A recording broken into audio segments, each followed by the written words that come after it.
Welcome back to mom dad डुगू। आज हम बात करेंगे बच्चों में होने वाली गठानों के बारे में।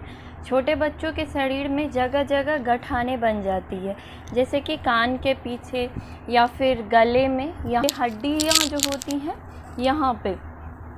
तो बच्चों में इस तरह से जो गांठें बनती हैं, आज हम इस बात पे बात करेंगे कि ऐसा क्यों होता है, बच्चों में ये क्यों होता है। प्रॉब्लम बड़ों में भी होती है, पर बड़ों से ज़्यादा ये बच्चे में प्रॉब्लम होती है।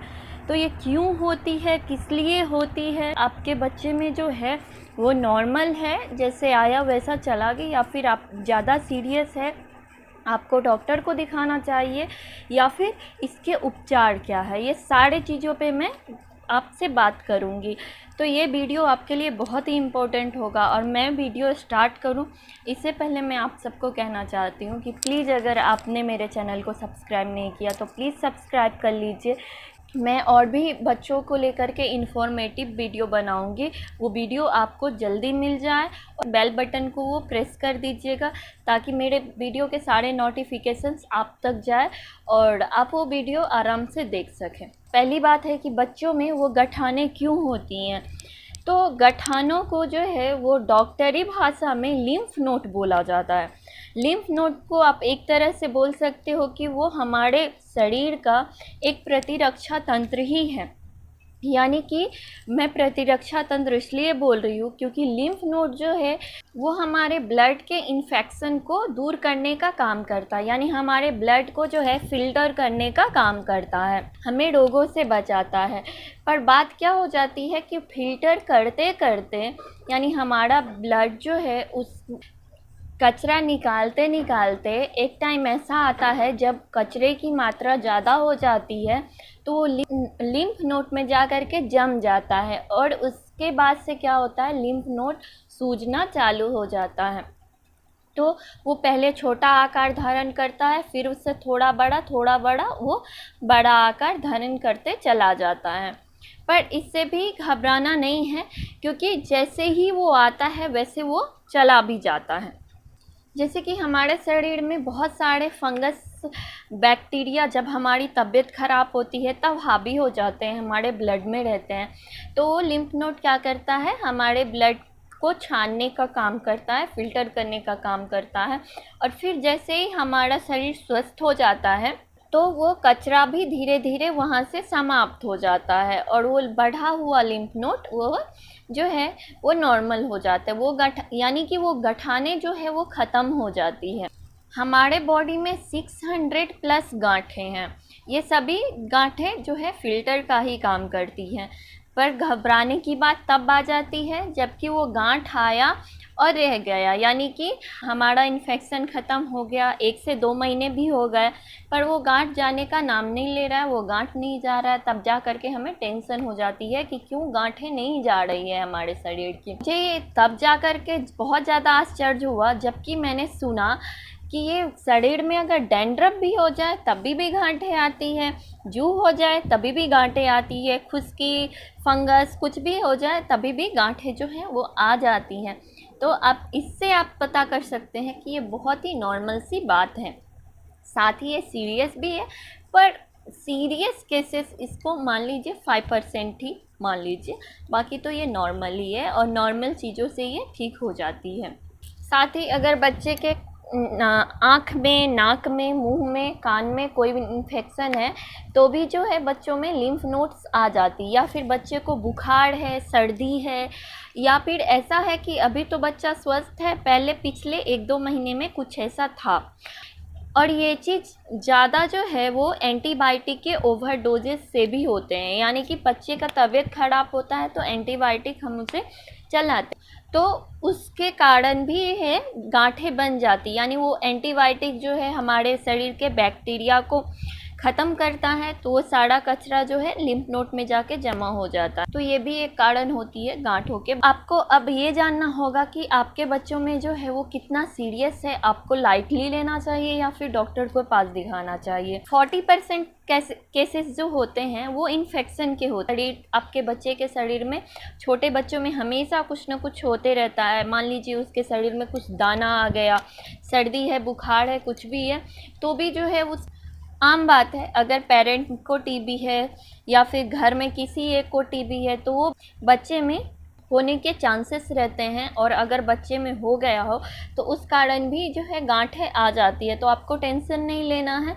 अगर गांठ नहीं जा रहा है, बहुत दिन हो गए हैं, तो आप एक बार डॉक्टर से मिलिए, खाने आ जाएंगी। तो ऐसे नॉर्मल इन्फेक्शन का जो है वो 40% केसेस रहता है, तो उसमें गठाने आती हैं 1 से 2 महीने बाद या कुछ टाइम बाद वो चली जाती हैं। नेक्स्ट 40% केसेस जो है इंडिया में इसकी मात्रा बढ़ रही है, वो है टीबी का केसेस।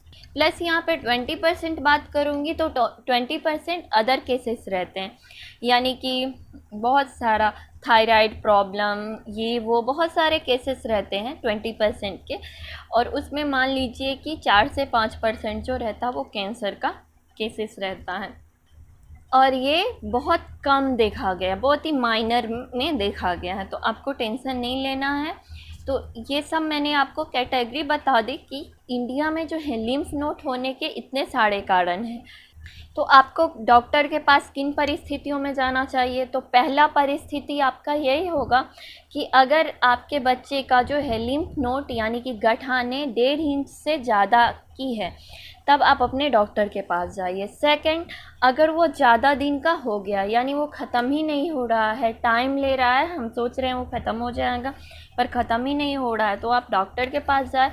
हो सकता है कुछ टेस्ट करे, या फिर नॉर्मली देखा जाता है कि कुछ एंटीबायोटिक से ही 15 दिन के अंदर, 20 दिन के अंदर आपको कुछ न कुछ उसका अंतर पता चलना स्टार्ट हो जाएगा। नेक्स्ट जो है गठाने, आप छू के देखो आपके बच्चे के गठाने जहाँ भी है, यहाँ है, यहाँ है, जहाँ भी है, आप एक बार उसको छू के देखो कि उसको दर्द हो रहा है कि नहीं। छू रहे हो, ज़्यादा दर्द हो रहा है, वो चारों तरफ घूम रहा है, वो बहुत लाल हो। नेक्स्ट, अगर उस आपके बच्चे को जब से गठाने हैं और ज़्यादा इसकी पीरियड बढ़ रही है आपके बच्चों में, और तब से फीवर आ रहा है और आपके बच्चे का वेट जो है वो गिरते जा रहा है, तभी भी आपको डॉक्टर के पास जाना चाहिए। नेक्स्ट है कि अगर बच्चे के गठानों के चारों तरफ आप देख रहे हैं कि रेडनेस ज़्यादा आ गया है, वो गठाने भी लाल हैं, वो स्वेलिंग कर रहा है, तब जा कर के, और आपका बच्चा दर्द से करा रहा है, तब भी आपको जा कर के आपके डॉक्टर से मिलना चाहिए। तो ये सारे हो गए कि इसकी पहचान क्या है और आपके बच्चों में कितना सीरियस है, ये क्यों होता है, इन सारे बातों पे हमने चर्चा कर लिए। अब हम आगे बढ़ते हैं, इसका उपाय क्या है। तो साथ ही में ये उपाय बता रही हूँ, ये कोई दवाइयों वाली उपाय नहीं है, मैं आपको घरेलू उपाय बता रही हूँ। तो मैं कुछ घरेलू उपाय बता देती हूँ जिससे कि मुझे लगता है कि आपको हेल्प मिलेगा। तो पहला उपाय है कि चूना यानी खाने वाला चूना जो पान में लगा करके खाया जाता है, वो थोड़ी सी ले लीजिए, यानी कि पीस साइज़ ले लीजिए, मटर के साइज़ में ले लीजिए, और साथ ही घी ले लीजिए थोड़ा ही। तो मिला करके आप उतना ही मिलाइए जिस आकार का जो है आपके बच्चे में गठाने हैं।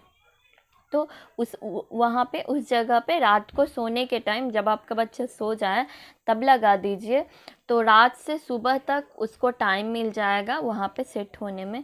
तो ये भी शायद आपको काम करे, तो ये भी काम करता है। नेक्स्ट है मेथी, जो होते हैं मेथी जिसका हम साग बनाते हैं, उसकी पत्ती या फिर आपका सूखा मेथी, पत्ती मिल जाए तो भी अच्छा है, सूखा मेथी घर में तो भी अच्छा है, दोनों को पीस करके भी आप उस गठान के पास लगा दें सोने के ही टाइम में। तो सुबह उठने पे उसको धो दे। तो शायद 1 महीना आप ऐसा करके देखो, आपको फ़र्क पता चलेगा। नेक्स्ट है कि उसमें सेक, जो है हमारे दादी नानी लोग बोलते हैं कि सेक बहुत काम करता है। कोई कपड़ा तवे पे गर्म कर लो, सूती का कपड़ा, और उससे अपने बच्चों में थोड़ा सा सेक लगाओ, तो ये भी अच्छा काम करता है। तो आई होप मैंने आपसे जानकारी थी मैंने आपको दे दिया है। अगर आपको और भी कुछ जानना है तो आप प्लीज़ मुझे कमेंट करके पूछ सकते हैं, मैं आपको ज़रूर रिप्लाई करूँगी।